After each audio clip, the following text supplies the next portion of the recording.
Hey friends, this is Wendy with Love and Stampin'. Welcome. I'm so happy you're here for Saturday story time and some card making crafting. The Give It a Whirl dies are going to be one of the dies we use today, the layered stripes stamp set, and then we are also using the amazing Thanks dies. Really quick before we get too far, I need to tell you the amazing Thanks dies are on sale for 10 no Yes, $10.80. And the layered stripe stamp is on sale for $15.20. And FYI, they're still available. At the time of me voiceovering this video, both of them are still available. So I wanted to just let you know that in case you want to pick either one of those up in my online store. Below this video in the description, you're going to find links for everything. There's a link to the blog post that has measurements for this card. Or cards, I should say. There are supply lists at that link. There's a link to sign up for my emails. There's a link to purchase the starter kit and join my team. There's all the things that you can find. Also, there's a link for the Creative Vault. So if you haven't joined my Creative Vault yet, you should totally consider joining. Up until April 30th, you'll be able to get 50% off your first month. So use the code VAULT when you sign up and you'll get 50% off your first month. Okay, so let's talk about this card. Here I am just obviously inking up my stamp over and over and over and over, trying to get a really good solid black impression. And I really struggled in a couple little areas to get it nice and solid, and finally I called it good. So pretty much got it everywhere I wanted it. And then I needed to heat set this because there's so many layers of ink on here that if I would have just stamped all those times and then gone to use this, it would have made an enormous mess.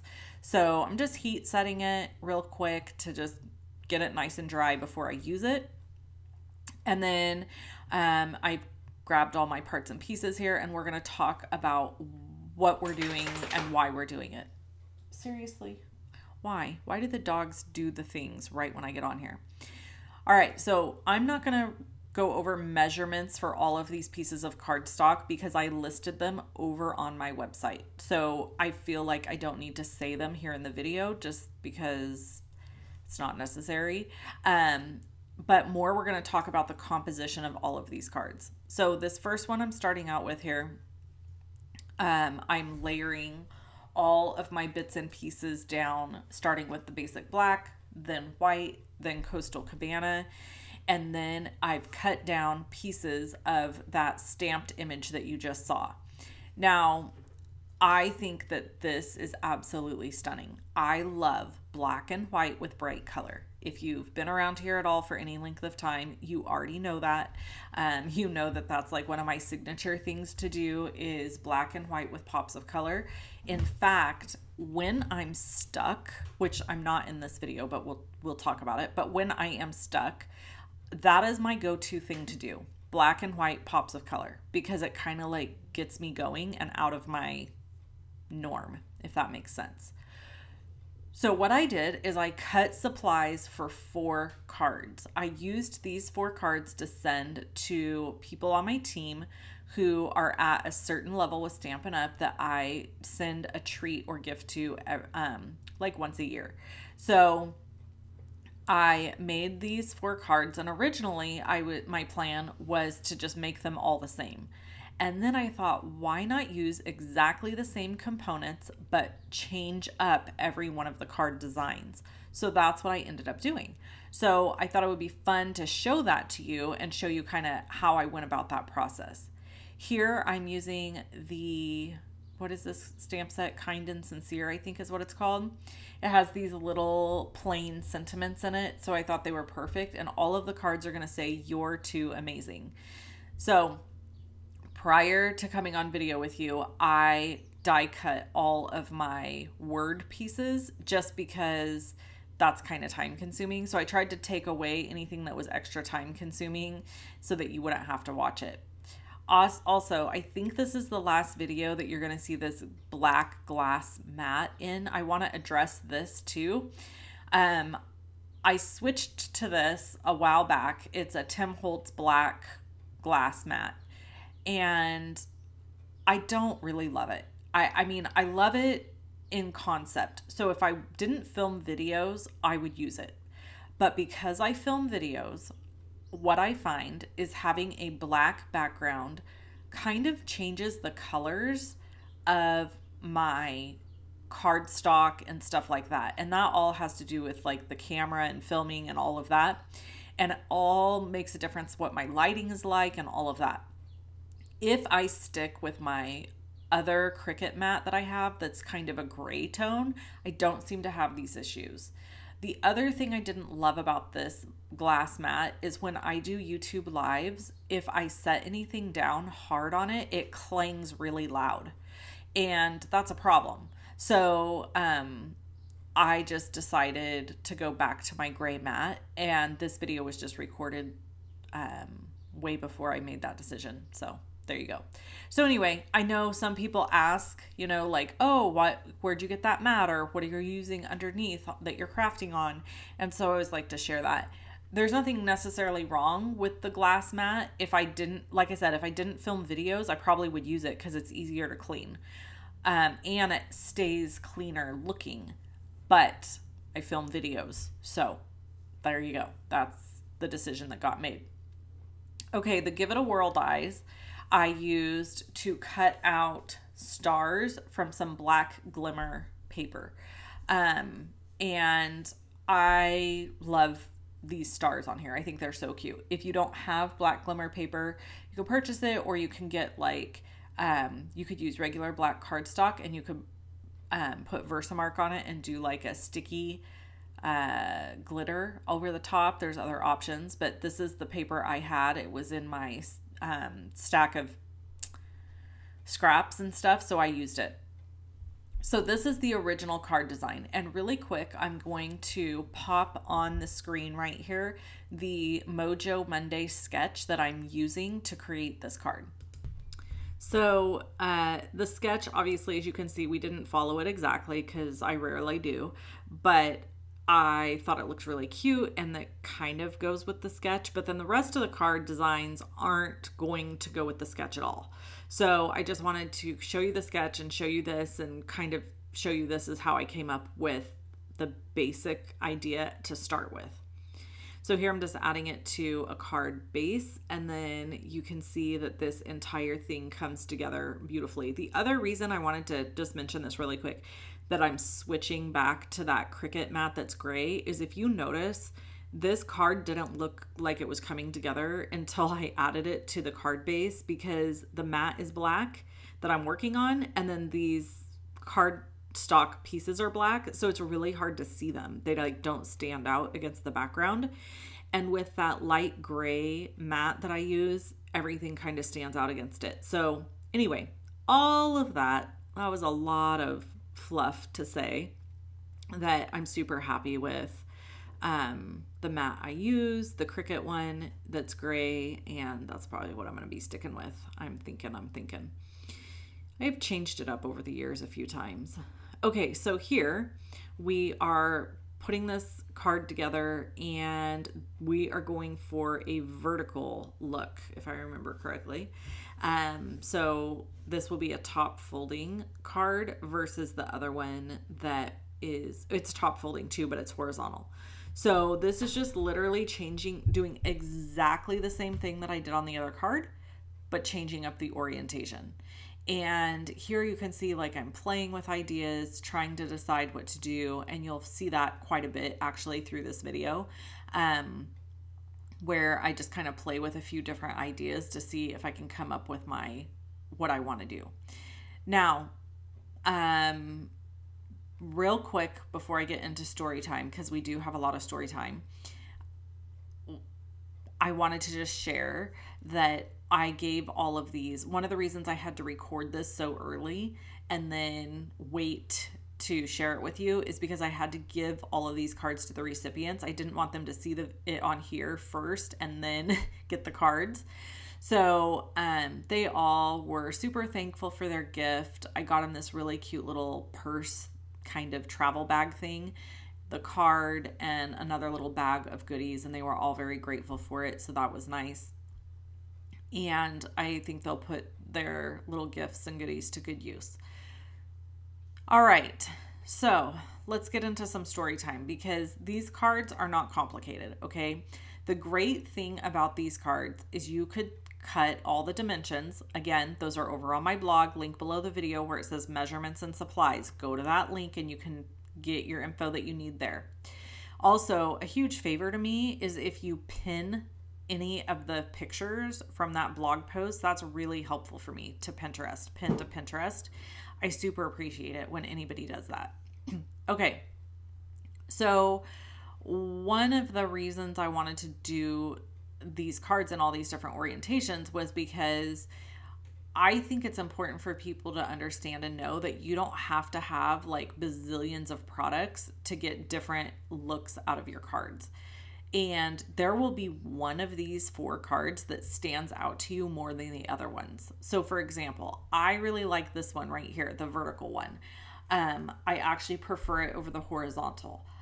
I tend to prefer a vertical card, like that is that orientation. Portrait, that is the word I'm looking for. Portrait orientation. Landscape orientation is not my favorite.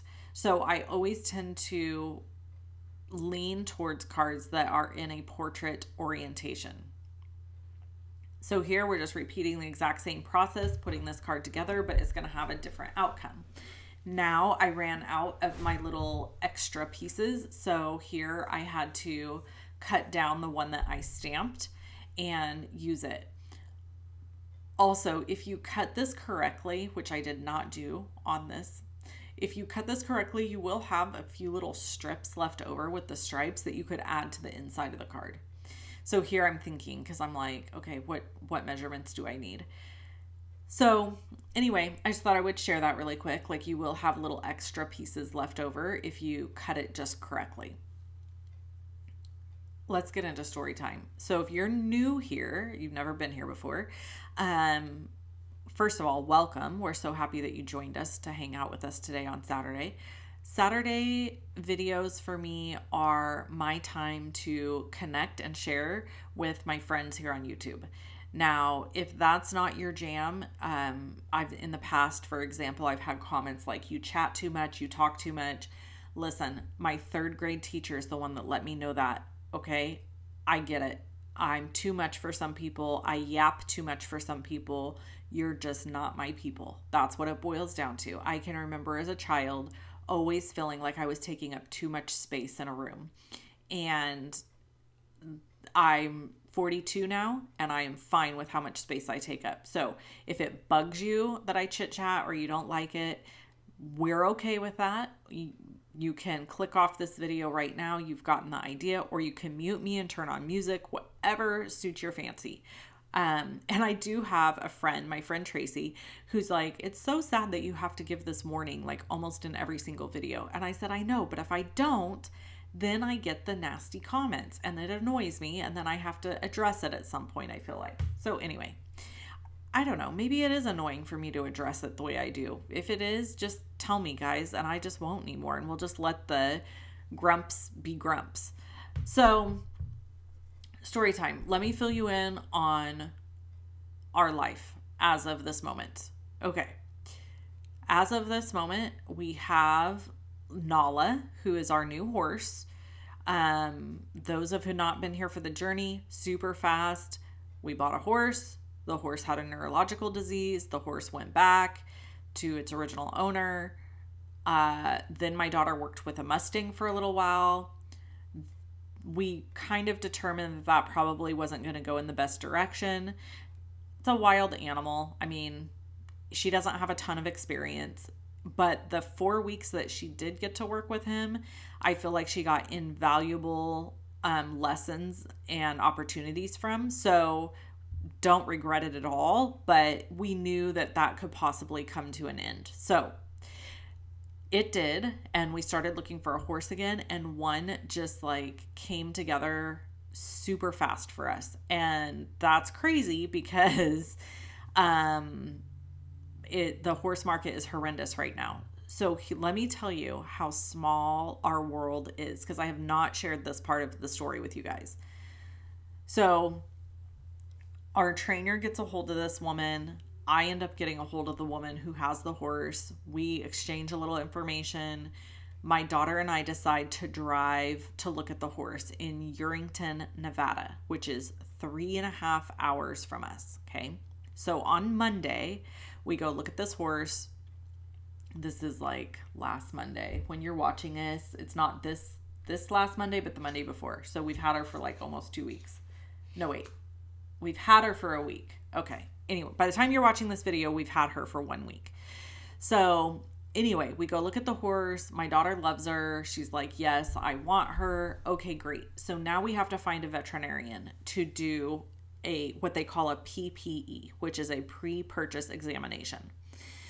So we get a hold of a vet. Well, I call 3 different vets. None of them, they all only go to Urington once a month. And they're both of the ones that go once a month are booked. And the other one is like, we don't even have a mobile vet anymore. Great. Okay. So all of that occurs, all transpires. I get to Urington and I'm talking to the lady who owns the horse. Her name is Harmony. And Harmony is like, oh, I have a mobile vet. And I was like, oh, thank goodness. And now normally you wouldn't want to use the seller's veterinarian. Like normally that's not good, for obvious reasons, right? Like you want your own veterinarian so that you can be sure you're getting a good PPE. However, in this case, because Urington, Nevada is in the middle of nowhere, it's kind of hard to find a veterinarian that'll go there. So we get this gal. She's supposed to go Thursday to look this. Now remember, this is not this last Thursday, but the Thursday before. She's supposed to go do the PPE. And she ends up canceling because they're very busy. Like when you're one of very few vets, this is how things go. So she finally, on Friday, goes and looks at the horse, does a super thorough PPE. Like I think it was like 2 hours long. And she gives her a pass and the horse did great. Fantastic. Okay. So before we had left, I had given a deposit for Nala and said, hey, here's the deposit for her, and if the PPE passes, we'll come back and get her. And that's normal. That's usually how things work. When you give somebody a deposit, it like holds the horse for you so that they're not showing the horse to other people.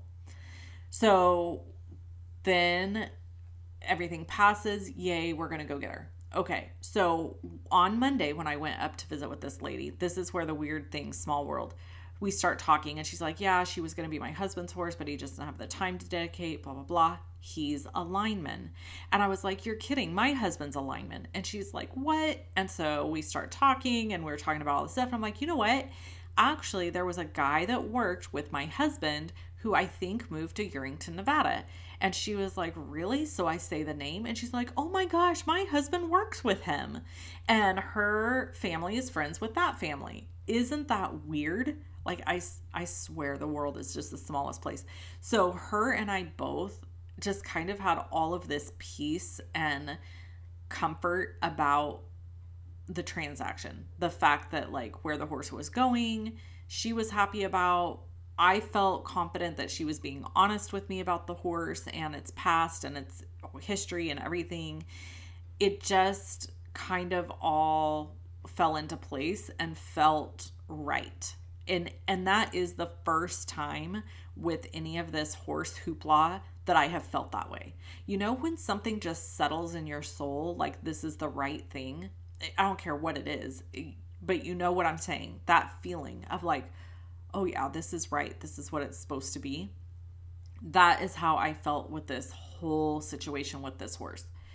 The horse is really sweet. She's got some issues. She's never connected to a person. So, she's young. She's only 2 years old. She's not broke. So there's a road ahead, but we have trainers that are helping and, well, they're training her. I mean, honestly. And then my daughter is helping and filling in the gaps.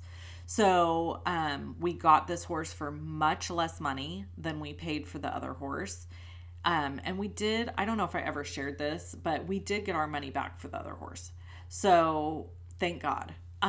So we've got a little bit of money saved for training this one that we got.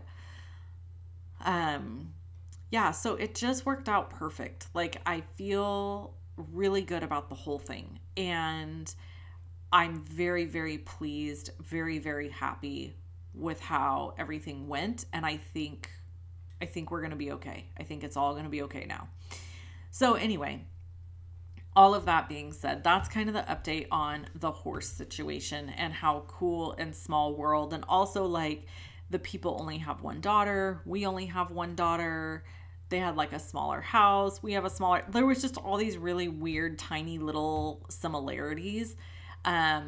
We talked about, like, she was like, when we came to get the horse, which probably is going to have to be a separate story time because it was a lot. I'll try to squeeze it in. We get up there. The horse doesn't want to load in the trailer. Things got a little Western to get her in, but we finally got her in. She's got a little skinned spot on her face from when she was in the trailer, but she's good now. And so when we were talking, the girl was like, Harmony was like, I love that you guys drive an older truck. And I said, oh yeah, we hate having payments. We really don't like having vehicle payments. And she was like, oh my gosh, us too. So there was just all these weird little similarities that just make you feel good, when you're doing a transaction with somebody. All right, here is all 4 of the finish cards. Aren't they fun? They all look different. And I think they're all beautiful. And I really wanted to show you how easy it is to come up with different ideas using exactly the same supplies. If you need any of the supplies you saw me use today, you can shop with me at shoploveandstampin.com. There's also a link in the description below the video to shop. Make sure you use a host code so that you get the free gift, okay? If you want my card kits for the month of April, make sure you use that host code. I'll talk to you guys soon. Bye-bye.